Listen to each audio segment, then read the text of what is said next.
Police प्रशासन की सख्ती के बाद भी घरों से निकल रहे हैं लोग। सब्जी खरीदारी में सोशल डिस्टेंसिंग की उड़ रही हैं धज्जियां।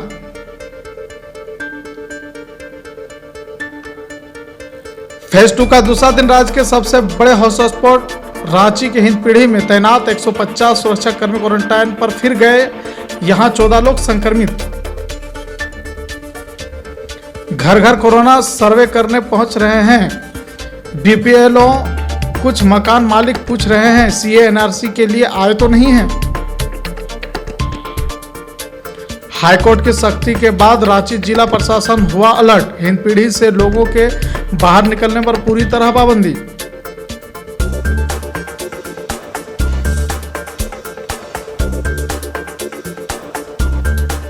पंजाब से कार लेकर चले लोग पहुंचे रांची। आईटीआई बस स्टैंड के पास पकड़े गए, तब भेजे गए क्वारंटाइन सेंटर की ओर। लॉकडाउन पार्ट 2 में भी नहीं सुधर रहे कुछ लोग। बिना जरूरी काम घरों से निकल रहे हैं बाहर। निजी स्कूलों में गर्मी की छुट्टी नहीं होगी। रविवार को भी खुलेंगे विद्यालय और चलेगी कक्षाएं।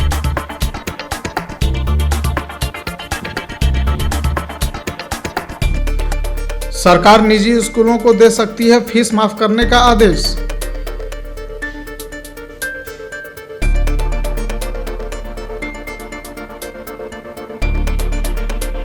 बोकारो में क्वारंटाइन के 7 मरीज नेगेटिव पाए गए। गोमिया के मरीज भी नेगेटिव साबित हुए। दिव्यांगजनों को नहीं मिल पा रहा है बकाया पेंशन। परिस्थिति से हो रहे हैं बेहाल। खाने को राशन नहीं मिल पाया अब तक। गोमिया के दिव्यांगजनों की हालत बद से बदतर हो रही है। अब किसी तरह का सरकारी सुविधाएं नहीं मिली। सरकारी अधिकारियों को कॉल करने पर भी दिव्यांगजनों को नहीं मिला कोई लाभ। राशन और खाने के मांदे। ये जो हमारे स्क्रीन पर देख रहे हैं, ये इस व्यक्ति का नाम इरफान अंसारी है, जो कि ये हजारीबाग जिला के ढोंगरा गांव से रहते हैं। इन्होंने न्यूज़ दिव्यांग को अपनी बात रिकॉर्डिंग कर अपने मोबाइल से समस्याओं को हमारे माध्यम से सरकार तक पहुंचाने की गुहार लगाई, अनुरोध किया है। इन्होंने कहा है कि सरकार हमारे ऊपर ध्यान नहीं दे रही है। सरकार दिव्यांगों के ऊपर कोई ध्यान नहीं दे रही है। इनका बकाया पेंशन राशि भी इन्हें नहीं मिल पा रहा है, जो कि पिछले 5-6 महीने का बकाया राशि है वो भी इन तक नहीं पहुंचाया गया है। और घर के राशन जो मिले हैं उसी से इनका गुजारा चल रहा है, जबकि दिव्यांग व्यक्ति की वजह से इनको किसी तरीके का सरकारी लाभ नहीं मिला है। ना राशन मिला है, ना सूखा राशन मिला, ना खाद्यापूर्ति हुई है। तो सरकार से इन्होंने जो गुहार लगाई है, आप सुन सकते हैं इनकी जुबानी, इनकी बातें और इनकी समस्याओं का समाधान जान सकते हैं। देखिए स्क्रीन पर इरफान अंसारी को।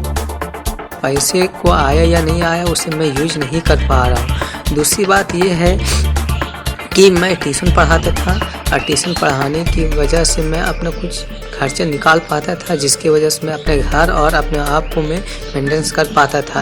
लेकिन ये लॉकडाउन की वजह से ना कोई बच्चे मेरे पास आ रहे हैं, ना कोई तरह का कोई लाभ होता है।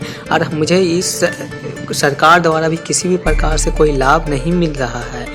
और हमारे घर में एक राशन कार्ड है जिसमें 15 केजी अनाज मिलता है, वो भी डीलरों के द्वारा उसे 2 केजी अनाज काट लिया जाता है। लगभग 12 केजी चावल मिलती है।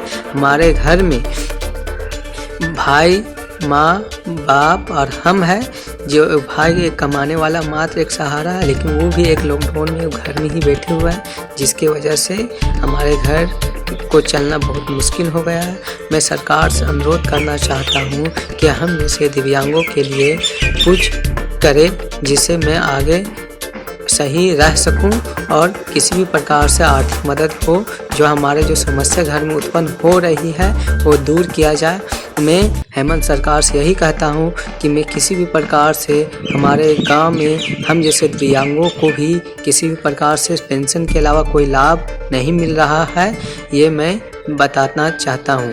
और डीलरों के द्वारा भी मैं इस चीज़ को बताया, मुखिया को भी बताया, लेकिन उन लोगों ने भी कोई संज्ञान नहीं लिया। इसलिए मैं सरकार से अनुरोध करता हूँ कि ये मेरे बात है वो सुना जाए और सरकार के द्वारा कुछ आर्थिक मदद दिया जाए, जिसकी वजह से मैं अपने घर को सुचारू ढंग से चला सकूँ।